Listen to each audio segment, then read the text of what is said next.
కూటమి ప్రభుత్వం మొదటి 3 నెలల్లోనే మరొక తన మాటనైతే నిలబెట్టుకుంది. ఏదైతే గతంలో ప్రజల నుంచి తీవ్ర వ్యతిరేకత వచ్చిన చెత్త పన్ను ఉందో, ఆ చెత్త పన్నుని మేము వచ్చిన తర్వాత తొలగిస్తామని చంద్రబాబు గారు చెప్పడం జరిగింది. అన్నట్టుగానే నిన్న ఆ గాంధీ జయంతి సందర్భంగా చంద్రబాబు గారు మాట్లాడుతూ ఇక ఈ రోజు నుంచి ఎక్కడా కూడా ఏపీలో చెత్త పన్ను వసూలు చేయరు, దీని తరువాత జరగబోయే ఆ క్యాబినెట్ మీటింగ్లో కూడా పెట్టి ఆ తరువాత అధికారికంగా ఆదేశాలు ఇస్తాం, బట్ చెత్త పన్ను నిలిపివేయాలని ఇప్పటికే మేము అధికారులకు చెప్పామని చెప్పడం జరిగింది. వాస్తవానికి కూటమి ప్రభుత్వం గెలిచిన తరువాత కూడా చెత్త పన్నును బలవంతంగా వసూలు చేయొద్దని చెప్పి ఆదేశాలు ఇవ్వడం జరిగింది. గతంలో వైసీపీ వేసినటువంటి ఈ చెత్త పన్ను ఎంత తీవ్ర వ్యతిరేకత తెచ్చిందంటే చివరికి ఇది ఒక పరాకాష్ఠకు చేరింది. ఎవరైనా సరే ఒక షాపులో ఉన్న వ్యక్తి నేను చెత్త పన్ను కట్టనన్నాడు అనుకోండి, చెత్త తీసుకెళ్ళి షాప్ ముందు వేయటం. ఏదైనా ఒక బ్యాంకు చెత్త పన్ను కట్టలేదనుకోండి, తీసుకెళ్ళి బ్యాంకు ముందు వేయటం. గతంలో మనం చూసాం, జాతీయ స్థాయిలో అబాసు పాలయ్యారు. ఒక ప్రభుత్వ కార్యాలయం ముందో లేకపోతే షాపుల ముందు, బ్యాంకుల ముందు చెత్తను వేయటమే కాకుండా అది సోషల్ మీడియాలో వైరల్ అయ్యి తీవ్ర విమర్శలు వచ్చిన తర్వాత దాన్ని బయటికి తీసేవాళ్ళు. అంటే ఒక రకంగా ఇది ఒక రకంగా అరాచకంగా పీడించేవారు. కొన్ని చోట్ల చెత్త పన్ను కట్టకపోతే ఇచ్చే పింఛన్లో మినహాయించుకునేవాళ్ళు. మరికొన్ని చోట్ల చెత్త పన్ను కట్టకపోతే నీ పథకాలు ఆపేస్తామని బెదిరించేవాడు. ఇలా చెత్త పన్నుని బలవంతంగా ముక్కుబిండి జగన్మోహన్ రెడ్డి వసూలు చేశాడు. సరే చేశాడే అనుకుందాం, పోనీ చెత్తను తొలగించాడా అంటే దాదాపుగా 85 లక్షల టన్నుల చెత్త రాష్ట్రంలో పేరుకుపోయింది. జగన్మోహన్ రెడ్డి దాన్ని తొలగించలేదు. మరి ఏమయ్యాయి ఈ చెత్త పన్ను కోసం వసూలు చేసిన డబ్బులు అంటే జగన్మోహన్ రెడ్డి పక్కదారి పట్టించాడు. ఈ చెత్త కోసం వసూలు చేసిన డబ్బులను కూడా అది జగన్మోహన్ రెడ్డే మింగేశాడా, వైసీపీ నేతలే మింగేశారా, లేదా పప్పు బెల్లాలాగా వేటిలో కలిపేశారా తెలియదు. కానీ ఇప్పుడు అందులో డబ్బులు అయితే లేవు. అంటే రాష్ట్ర ప్రభుత్వం వాస్తవానికి నిన్న చంద్రబాబు గారు ఒక వివరణ అడిగారు. ఏమని? చెత్త పన్ను అంటే చెత్త మొత్తం రాష్ట్రంలో సేకరించాలి అంటే ఏడాదికి ఎంత ఖర్చు అవుద్ది, అలాగని చెప్పి ప్రజల నుంచి మనం ఏం పన్ను వసూలు చేయం. ఎంత ఖర్చు అవుద్ది అంటే సుమారు 500 కోట్ల రూపాయలు ఖర్చు అవ్వచ్చు అని చెప్పి ఒక ప్రాథమిక అంచనాకు వచ్చారు. దానికి రాష్ట్ర ప్రభుత్వం కూడా అన్నీ సిద్ధం చేస్తుంది. ఇక రేపటి నుంచి ఫ్రీగానే మీ దగ్గర నుంచి చెత్త తీసుకువెళతారు, రూపాయి కూడా వసూలు చేయరు. గతంలో జగన్మోహన్ రెడ్డి మాదిరిగా మీకు పింఛన్లు ఇవ్వమనో లేకపోతే ఇచ్చే పింఛన్లో కట్ చేసుకుని ఇవ్వటమో లేదా చెత్త పన్ను కట్టలేదని ఇంటి ముందు చెత్త పోయటమో ఇలాంటివి ఏవి కూడా ఉండవు. వాస్తవానికి నాడు వ్యతిరేకత వచ్చిందని తెలిసిన జగన్మోహన్ రెడ్డి వెనక్కు తగ్గలేదు అంటే దాన్ని ప్రజల మీద ఎంత బలంగా రుద్దాడో చూడండి.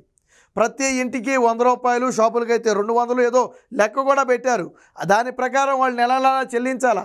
అంటే చెత్త, అందుకనే చంద్రబాబు గారు నాడు అన్నారు చెత్త మీద పన్ను వేసినటువంటి చెత్త ప్రభుత్వం ఇది అన్నారు. ప్రజలు కూడా అది వాస్తవం అని ఒప్పుకున్నారు. 2024లో జరిగిన ఎన్నికల్లో ఈ చెత్త ప్రభుత్వాన్ని దించాలి అని చంద్రబాబు గారు పిలుపునిస్తే ప్రజలు అలాగే దించేశారు. కాబట్టి ఇప్పుడు కూటమి ప్రభుత్వం ఎట్టి పరిస్థితుల్లో చెత్త పన్ను వసూలు చేయబోదు. దానికి స్పష్టమైన ఆదేశాలు నేను ఇవ్వటం జరిగింది.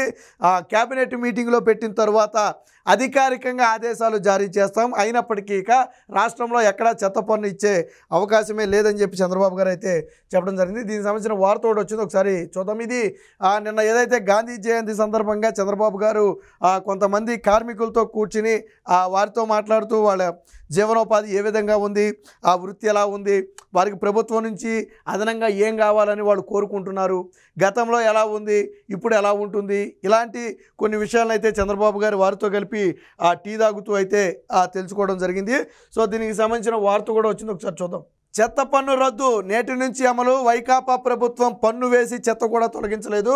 85 లక్షల టన్నుల వ్యర్థాలను ఏడాదిలో తొలగిస్తాం. 2029 నాటికి స్వచ్ఛాంధ్ర లక్ష్యంగా సాధిస్తాం. 2025 డిసెంబర్ నాటికి బందరు పోర్టు పూర్తి.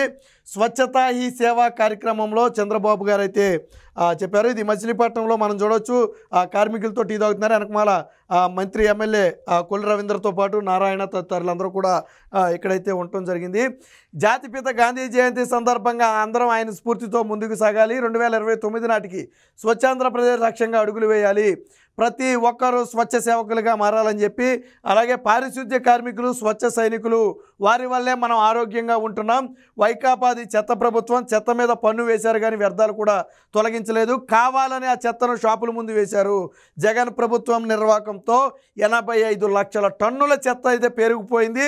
దీన్ని ఏడాదిలో తొలగించాలని నేను ఇప్పటికే పురపాలక శాఖ మంత్రిగా ఉన్నటువంటి నారాయణకు నేను ఆదేశాలు జారీ చేసాం. ఆ పనులు కూడా ప్రారంభం అవుతున్నాయని చెప్పి చెప్పడం జరిగింది. ఏపీలో చెత్త పన్ను ఈ రోజు నుంచి వసూలు చేయొద్దని అధికారులను ఆదేశిస్తున్నా, వచ్చే క్యాబినెట్లో పెట్టి ఆమోదం పొందిన తర్వాత ఉత్తర్వులు ఇస్తాం అని ముఖ్యమంత్రి చంద్రబాబు గారు అయితే చెప్పడం జరిగింది. సో ఇప్పుడు సాంకేతికత విరుగుడని చెప్పి ఇప్పుడు ఈ డ్రైనేజీ సిస్టమ్కి కానివ్వండి, చెత్తకు కానివ్వండి, సాంకేతికత అంటే డ్రోన్స్ కానివ్వండి, సీసీ కెమెరాలు కానివ్వండి, లేదా ఇతర వాటిని ఉపయోగించి దీన్ని వీలైనంత ఎక్కువగా తొలగించే ప్రయత్నం, శుభ్రంగా ఉంచే ప్రయత్నం చేయాలని చెప్పి చంద్రబాబు గారు అయితే చెప్పడం జరిగింది. ఇక ఇళ్ల నుంచి చెత్త సేకరణకు 500 కోట్ల అవసరం, ప్రభుత్వానికి అధికారుల నివేదిక. చెత్త పన్ను మొత్తాలను మళ్లించిన వైకాపా సర్కారు, ఎన్డీఏకు భారంగా మారిన నాటి తప్పిదాలు. సరే, జగన్మోహన్ రెడ్డి చెత్త పన్ను వసూలు చేశాడు, పక్కన పెడదాం.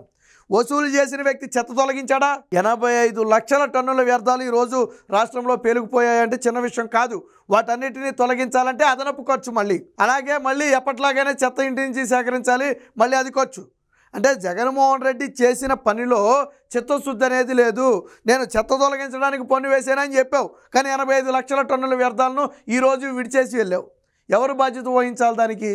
నువ్వు డబ్బులు తీసుకున్నావు కదా ప్రజల నుంచి, మరి తీసుకున్న డబ్బుల ప్రకారం నువ్వు చెత్త ఎందుకు తొలగించలేదు? ఎందుకు వ్యర్థాలను పెట్టావు? అదేమన్నా 1 ట్రక్ 2 ట్రక్కులు ఎత్తడానికి 85 లక్షల టన్నుల వ్యర్థాలు తొలగించడానికి ఏడాది పడుద్ది. నిదానంగా కొంచెం తొలగిస్తే తొలగించడానికి ఏడాది పడుతుంది. చంద్రబాబు గారు ఆల్రెడీ ఏడాదిలో తొలగించాలని చెప్పి ఆదేశాలు కూడా ఇచ్చారు. అంత దారుణమైన పరిస్థితులు ఉన్నాయి. చెత్త పన్ను ఎంత వ్యతిరేకత వచ్చింది అనేది చెప్పేదానికంటే కూడా మీ ఇళ్లకు వచ్చి గతంలో వాళ్ళు చేసినటువంటి పనులను అర్థం చేసుకుంటే మీకే అర్థమవుద్ది. చాలామంది ఇంటి ముందు మీరు డబ్బులు ఇవ్వకపోతే వాళ్ళ ఇంటి ముందు చెత్త ఎత్తేవాళ్ళు కాదు. సచ్చినట్టు ఆ చెత్త ఎత్తడం కోసమైనా సచ్చినట్టు డబ్బులు ఇచ్చేవాడు, మొత్తుకునో డబ్బులు ఇచ్చేవాళ్ళు.